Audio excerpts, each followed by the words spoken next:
শহর থেকে গ্রামে বেড়াতে আসা রফিক মিয়ার নাতি আকাশ। সে দাদার কাছে বায়না ধরলো যে তাকে টিভি কিনে দিতে হবে। দাদা ভাই, ও দাদা ভাই, আমি টিভি দেখবো, আমি ভূতের গল্প দেখবো, আমাকে টিভি কিনে দাও। বেচারা নাতি বলে কথা, ঈদ আসলেই ছেলে তার পরিবার নিয়ে বাড়িতে বেড়াতে আসে। এখন কিনে না দিয়েও তো কোনো উপায় নেই। ঠিক আছে দাদা ভাই, আমি তোমায় টিভি কিনে দেবো, কাল সকালেই কিনে দেবো।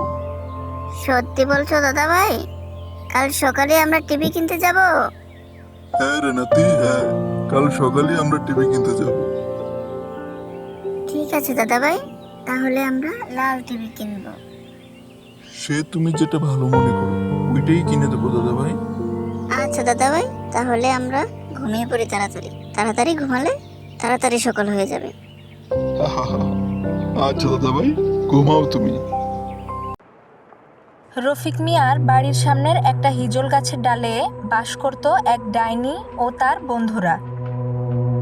রফিক মিয়া বাড়িতে কিছু আনলেই তারা চুরি করে নিয়ে যেত।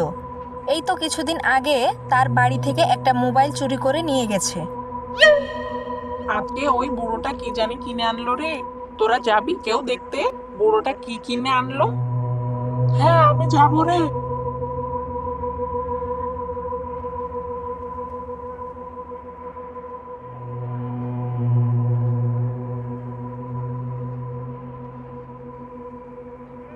বুড়োটা মরেও না যে তার বাড়িটা দখল করব। সেই কতদিন আগে বুড়োর বউ বুড়িটা মরে গেল, ভাবলাম হয়তো বুড়োটাও মরবে। যাই হোক, চল যাই, দেখি চেষ্টা করে বুড়োটা আমাদের দেখে ভয়ে মরে কিনা। তারপর ডাইনি ও তার বন্ধু লিচু কঙ্কাল একসাথে রফিক মিয়ার বাড়ি গেল। যাওয়ার পর দেখে রফিক মিয়ার হাতে কিসের যেন আলো জ্বলছে। এই দেখে ডাইনি ও লিচু কঙ্কাল বলতে লাগলো, আরে ডাইনি, দেখ বুড়ো মনে হয় মোবাইল কিনে এনেছে।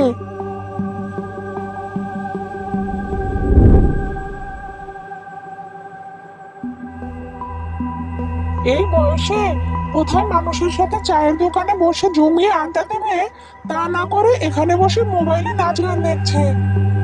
চল, কিন্তু এই বুড়োটা তো ঘুমাচ্ছে না, চুরি করব কিভাবে? ঠিক আছে, তাহলে অপেক্ষা করি। তারপর রফিক মিয়া ঘুমানোর অপেক্ষা করতে থাকে ডাইনি ও লিচু কঙ্কাল। তার কিছুক্ষণ পরই রফিক মিয়া ঘুমিয়ে পড়ে। তারপর ডাইনি আর লিচু কঙ্কাল তার মোবাইলটা চুরি করে নিয়ে সেখান থেকে চলে যায়।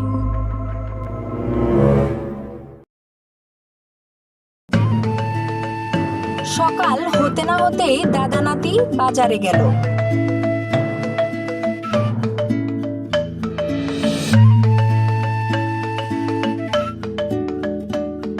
নাতির পছন্দ অনুযায়ী টিভি কিনলো।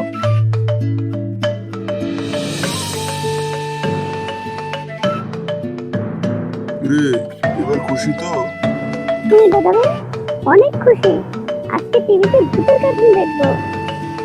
ঠিক আছে দাদা ভাই, তাহলে তাড়াতাড়ি বাড়িতে চলো।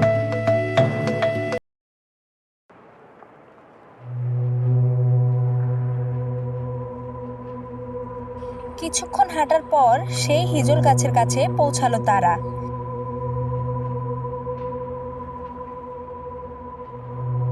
হিজল গাছের কাছে যেতেই ডাইনি দেখে ফেললো আর মনে মনে ভাবলো, কি রে, এই বুড়োটা আবার কি নিয়ে চললো?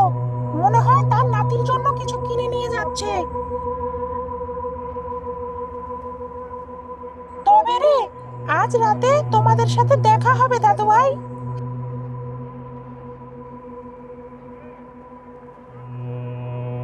রাত হতেই ডাইনি লিচু কঙ্কালের কাছে গেল। কি রে লিচু কঙ্কাল, চল আজকে ওই বুড়ো বেটার বাড়িতে যাব চুরি করতে। আর চুরি করে কি বা হবে? আগে যে মোবাইলটা চুরি করেছিলাম এখন পর্যন্ত সেটারই লক খুলতে পারলাম না।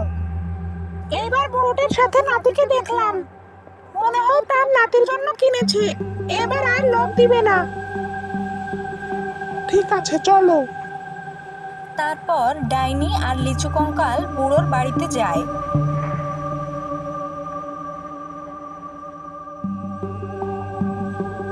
এবং দাদা নাতির ঘুমানোর অপেক্ষা করে।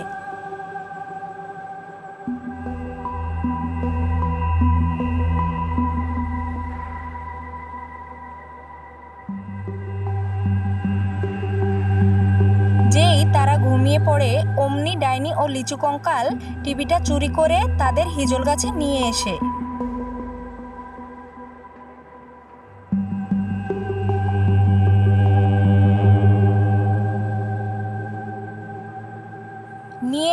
চালানোর চেষ্টা করে, কিন্তু টিভিটা কোনোভাবেই তারা চালাতে পারে না, কারণ তারা শুধু টিভিটা চুরি করে এনেছে।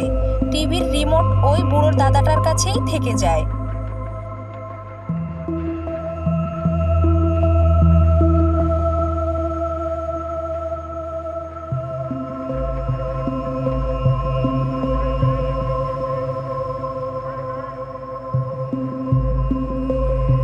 এভাবেই রাত অর্ধেক পেরিয়ে যায়।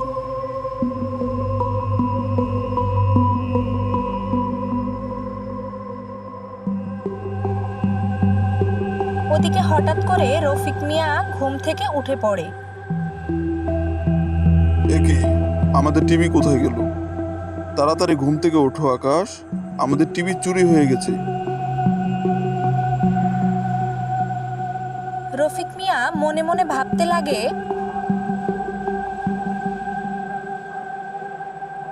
চলো আকাশ, আমরা সেই হিজুর গাছে থাকা ডাইনির কাছে যাব। এই বলে তারা বেরিয়ে পড়ল। ওদিকে ডাইনি ও লিচু কঙ্কাল টিভি চালানোর চেষ্টা করতে করতে কখন যে মধ্যরাত হয়ে গেছে তারা সেটা বুঝতেই পারেনি।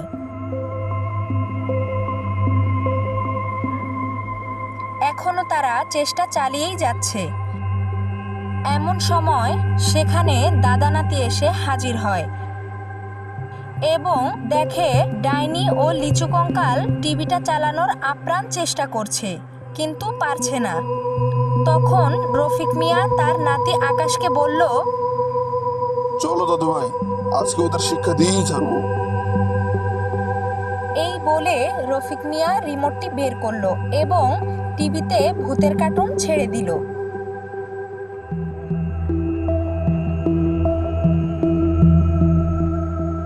ডাইনি আর লিচু কঙ্কাল ভূতের কার্টুন দেখে বেজায় ভয় পেয়ে বাঁচাও বাঁচাও বলে ছুটতে লাগলো। আর অন্যদিকে দাদা নাতি টিভি নিয়ে তাদের পেছনে ধাওয়া করতে করতে তাদেরকে গ্রাম ছাড়া করলো। তারপর রফিক মিয়া ও তার নাতি আকাশ টিভি নিয়ে বাড়ি ফিরে এলো।